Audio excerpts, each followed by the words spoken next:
For those of you that don't know me, my name's Lucretia, and I created this book called Questions Now or Regrets Later. I created it because I lost a loved one unexpectedly. And there were a ton of things that I came up against. Everything that I talk about in this book was a scenario that I came up against that I was not prepared for.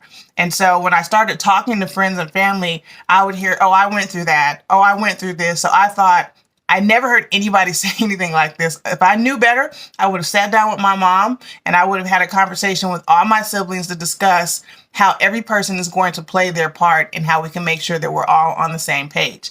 That wasn't the case. There were many things that I faced. I was not prepared for it, even though my mom and I discussed it quite a bit. So with all the things that I went through, I sat down, I created a book to help other families avoid similar situations. So I'm just going to skim through the book so you can kind of get an idea of what's on the inside. I have my QR code so you can scan if you have more questions. I dedicate this book to my mom. And then I started off by saying everybody dies, but not everyone is prepared to go. And as time goes on with the way that the world is going, I find that to be more and more true. So I have my table of contents. I've got why this planner is an investment. And then it's a note from the author. So I have a lot of things in here that are very informative to help people really think about the importance of what is happening, what could happen, and what will happen if things are not written down and a plan is put in place for your family.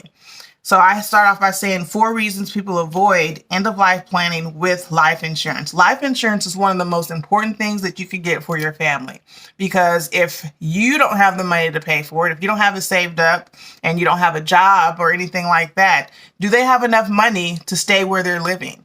Do they have enough money to carry on? Let's say you've got several kids. How is your spouse going to carry on without that main source of income? Insurance is not just for it's not saying, oh, well, this is basically bringing on death. This is taboo. No, this is preparation. And I'm going to tell you, this is what millionaires do. They are most effective by using life insurance to ensure their families are okay. So when I went through my situation, I didn't know where to start. I didn't know who I was supposed to be calling. So I created a to-do list. And then in section 1, I have the very basic information that most people forget to write down. You would be surprised how many spouses don't know either their spouse's nickname, they don't know where they were originally from, military information, where they were stationed, all this stuff, like the spouse's mother's name or father's name. These are things that you talk about it, but sometimes you overlook this information. And then when it comes into play, you're so stressed out, you can't think correctly. I have questions that you want to ask your life insurance agent. Very important questions, by the way. Questions to ask your beneficiary. You want to make sure you have chosen the right beneficiary, because if not, you are setting your family up to fail. And I'm telling you from personal experience, if you have enough money that you've set aside basically for a funeral, let's say you've got $1 million policy and you have a beneficiary that only thinks about themselves, when they get that check, guess what? They don't have to spend it on anything concerning their funeral, paying off any debts, because legally it is now their money.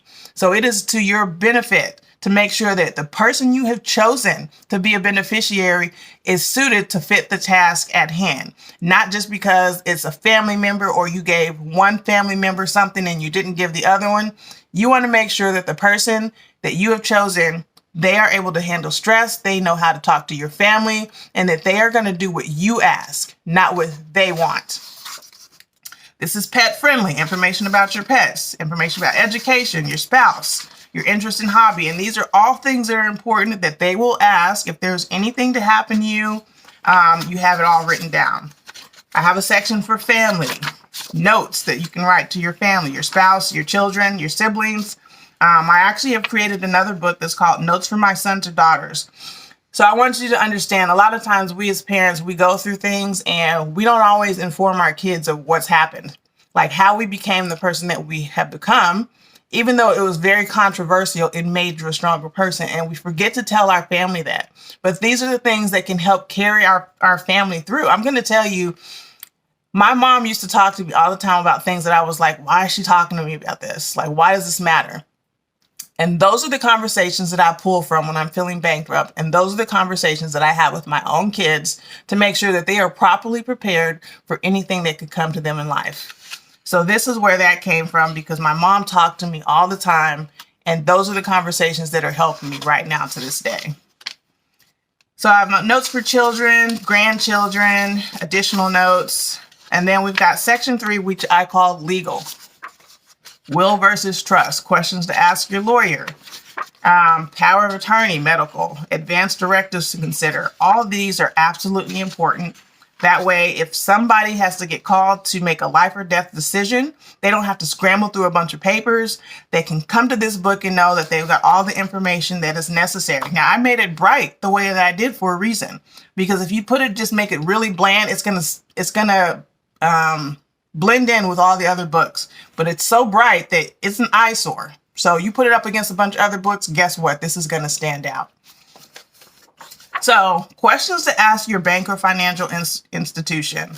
Email, social media, closed to be or maintained. Like, all these are absolutely important. If they are not addressed properly, you could leave a spouse in a very bad situation, not having access to funds that are technically theirs. Funeral information. This is not taboo. This is called being prepared. Obituary, who gets to tell your story. That in itself is a big deal, because sometimes we have people talking about us that we don't like. You don't want somebody else telling your story. Like, you can either tell your story, or you can tell people how you want it to be done. What's the soundtrack that represents your life? Like, all the things that people don't think about until they're faced with serious situations.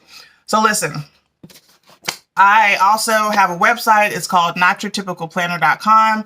This is a comprehensive step-by-step guide to help you discover the key questions to have answered by a lawyer, insurance agent, a financial institution, or anything like this. An investment of your time. If you have questions, please contact me via email. I'm going to leave the link below. You can purchase this planner via the link below, or if you just want me to help give a presentation to your family via Zoom or meeting with them one-on-one, if you're in the Oklahoma area, I'd be happy to do it. This is very important. And like I said, I wish I had been prepared. I wish there was a book like this for me that I had known about. But since I didn't have it, and the stuff that I went through, it was cool. But this is very detailed. This will help in many different ways, and this will leave your family with a plan, like a game plan in case anything happens. This is more important than any game you could go and play, any car you could buy, the coffee that you buy twice a week. This book is $25. I normally charge $197. But it's so important to me that a lot of times I've just been meeting with families so that they can sit down and discuss like what situation they're in, so they can figure out how to get plans in place. So I thank you for taking time to listen to what I have to say. If you have any questions or concerns, please drop me a comment below, or you can email me and I will respond. Thank you for your time. Have a great day.